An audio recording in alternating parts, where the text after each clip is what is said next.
A new Robin Hood movie is hitting theaters. Great. Let's talk about it.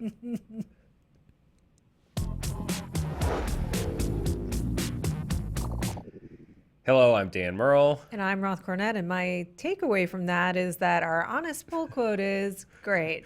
I guess let's talk about it. Yeah, Roth, like the seasons, like the tide. Every 10 years or so, Robin Hood comes back to the big screen. And will you judge me if I'm really thinking that Men in Tights might be the better offering? I think certainly this weekend. Men in Tights might be the best Robin Hood movie made, at least in my lifetime. It might be at this point. Yeah. So, Taron Egerton is taking on the Hood of Robin Hood, defending Nottingham, stealing from the rich and giving to the poor. As one does. As one does. And it would be very cliche for me to say, forget everything you think you know about Robin Hood. But in fact, in the first minute of the movie, it literally says, forget what you think you know about Robin Hood. Yeah. And I don't know if you remember the campaign for Star Trek, the 2009 Star Trek, but the campaign was, "This is not your daddy's Star Trek." That was a part of the marketing campaign. And that is something that is best left to a marketing campaign. Yes. It should never find its way into your film. Into the voiceover that does not recur again throughout your entire movie. Until the very end. Until the end. I hate that so much. In case you didn't know, we have a few things to wrap up here and introduce at the beginning. So here's the thing, a little bit of table setting here. It does sort of try to do its own twist on this classic tale. It resets who Robin Hood is to some degree, and his backstory to some degree, and in a way that Dan will talk about, lifts pretty significantly from a movie that is quite beloved. Yeah. But also, I think one of the big failures of the movie is that it's clearly trying to modernize it in certain respects and do something that I think this is going to sound ridiculous, but Kenneth Branagh did very well with Hamlet, which was not really take it out of time and sort of set it in a new time. And with this one, it's trying to make it timeless with the costuming and some of the aesthetics, but it doesn't make cohesive enough of a look for that to work, because some of the set pieces feel like they are set in those very times, period. Yes. But then the costumings are quite modern. They almost look like they're coming from, or otherworldly. They look like coming from the Hunger Games in some moments. Yeah, calling Robin Hood Rob is not enough to sell your whole critique of or idea around this whole modern setting. Exactly, and it wasn't until about midway through the film I understood what they were trying to do, which was to make it timeless, meaning set it outside of time. Branagh didn't really do that. He put it in a different time. But my point with that is it didn't work. It wasn't until we got to a party sequence that felt like the Capitol in the Hunger Games a little bit, that I understood what they were trying to do, which means what you were trying to do was not effective. It is. They very, very ham-fistedly try to inject modern allegory into this, but only like two times. Yes. And then never again. But yeah, you're right. It's this weird thing of like, they want to do like the modern hip setting, but it's so tied to the traditional, to the time period that it looks ridiculous. Yeah. Like there is a scene in battle where Robin Hood and some others are walking around these ruins, and you can tell that in their mind, they're like, okay, we're going to shoot this like it's a modern war movie. But Robin Hood and a bunch of soldiers walking through these ruins with a bow and arrow like this. Yeah. And then someone has like a machine gun bow and arrow. Like those, it doesn't work. Or at least it didn't work for me. At all.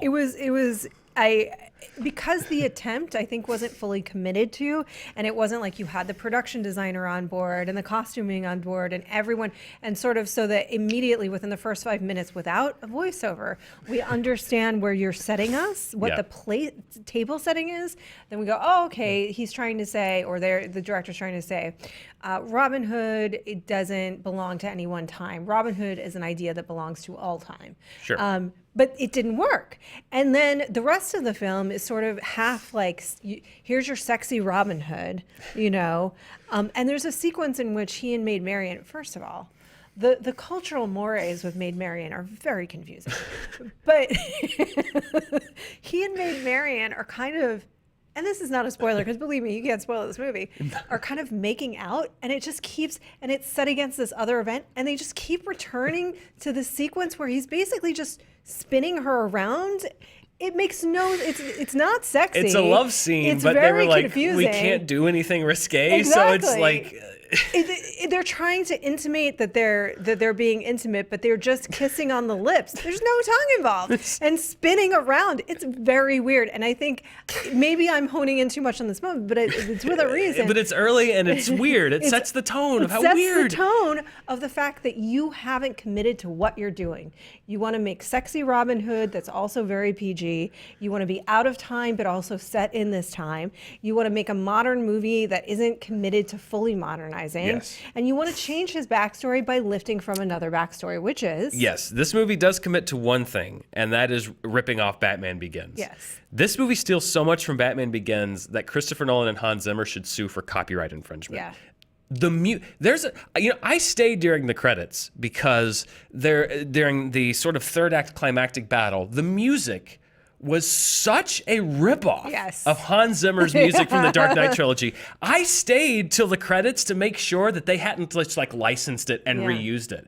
The whole setup, the entire setup, the interaction between Robin Hood and Maid Marian or Marian, knows no maid in this, I'm just Marian when he comes back. There's a literal interchange between them that is a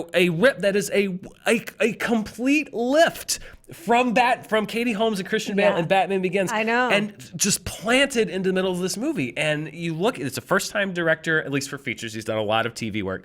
2 first-time screenwriters, and a lot of time you're gonna get either brilliance, like crazy, I've never seen this before, or some guys that were just like, we're just gonna write something that's like something else that's good, and that's what this is. Yeah, a little window into our office time conversations. I said to Dan, who is this director? What has he done? And who are these screenwriters? And it was just sort of this idea of unpack for me how this happens, meaning how the studio says, yes, green light to this, this, and this.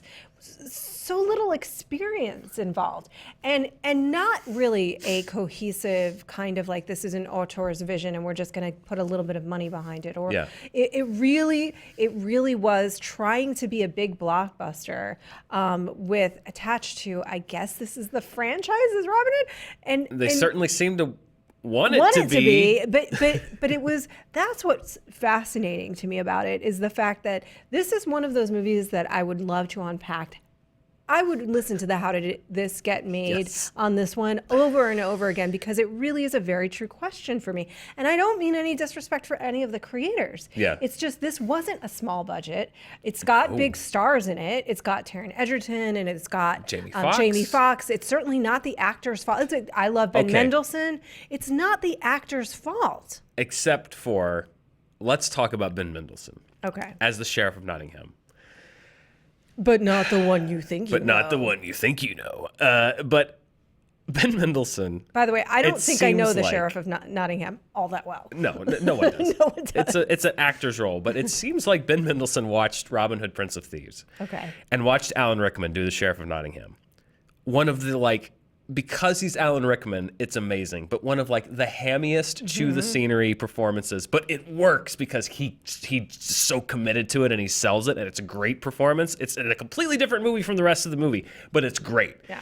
It seems like Ben Mendelsohn took that as a challenge, because he is unhinged in this movie, but not in that Alan Rickman way where you're like, oh, he's a delicious villain.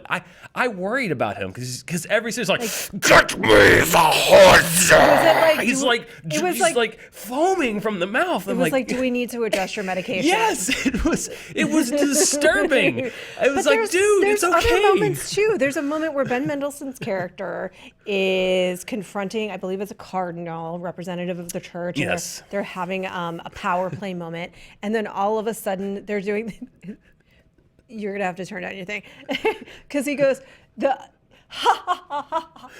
silence.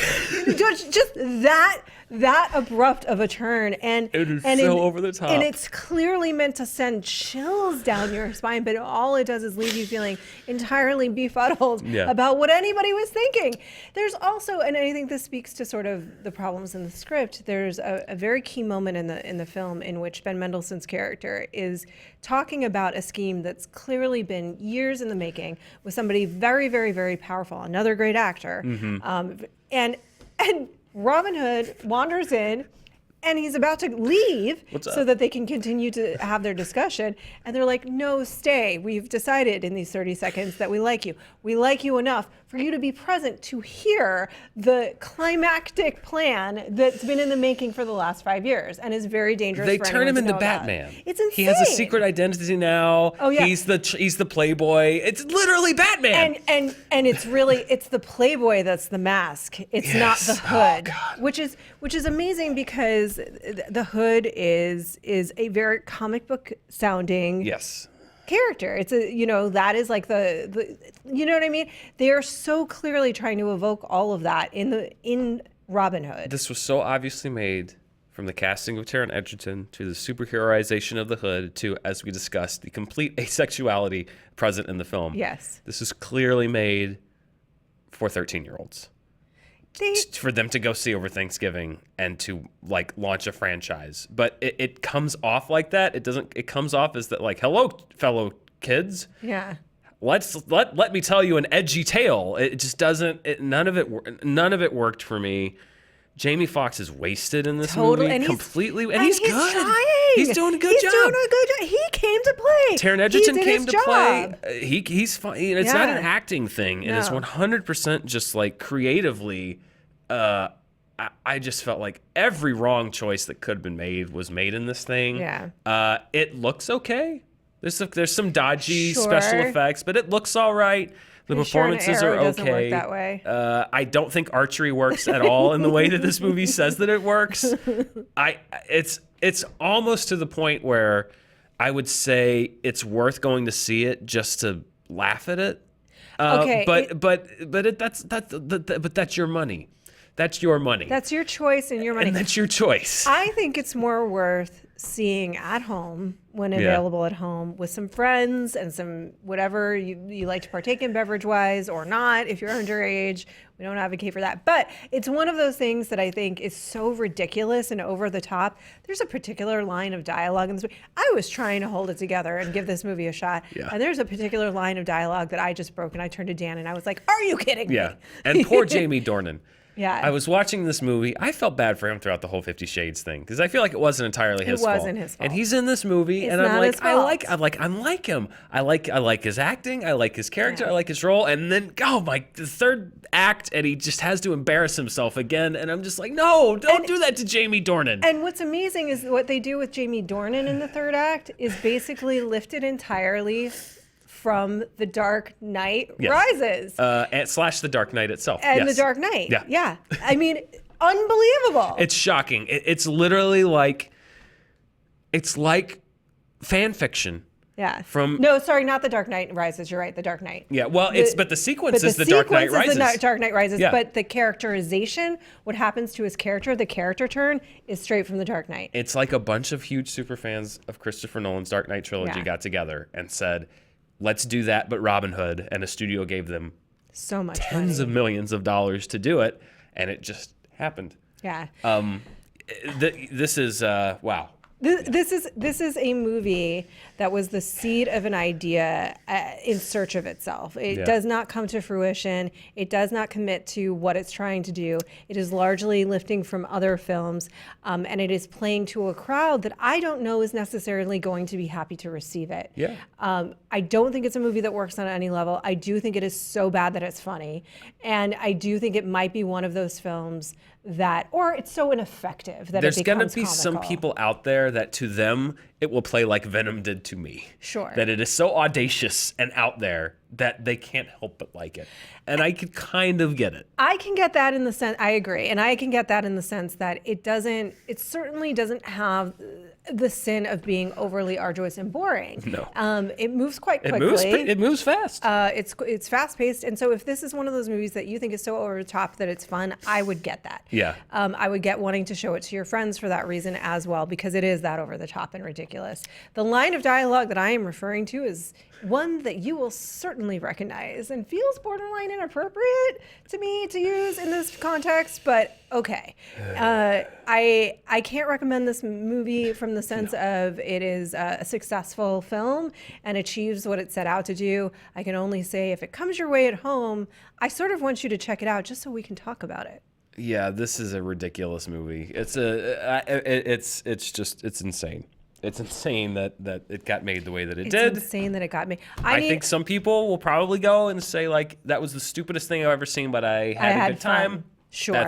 That's fine. But if it wasn't for just the audacity of what they lifted from the Dark Knight trilogy, then I think I might have been in the camp of just like, that was stupid, but okay, it was fun. But just the gall. Yeah. Just like we wouldn't notice. Yeah. Like that isn't the most watched and talked about a superhero trilogy of the last decade. Like people wouldn't get the homages. That to me is just like, yeah, and it's crazy. And it may be one of those things where the director's sort of rationale is, well, I was very inspired. Okay. I would call it a shortcut because Chris Nolan did 50% of the work for this movie. So there you go. And takes, I'm sure, 0% responsibility. The credit, nor should he. Nor should he. So that's our take on Robin Hood. Yes. Lots of other movies coming out. Lots of other movies, Roth. We have a review available now for Ralph Breaks the Internet. Yeah. We have a review available, I think, tomorrow for Creed 2. Yes, and then we have Fantastic Beasts, we have Widows is available. So many. And so many more to come. Yes. Lots of movies out there, lots of movies to see. You can see this one at home, in my opinion.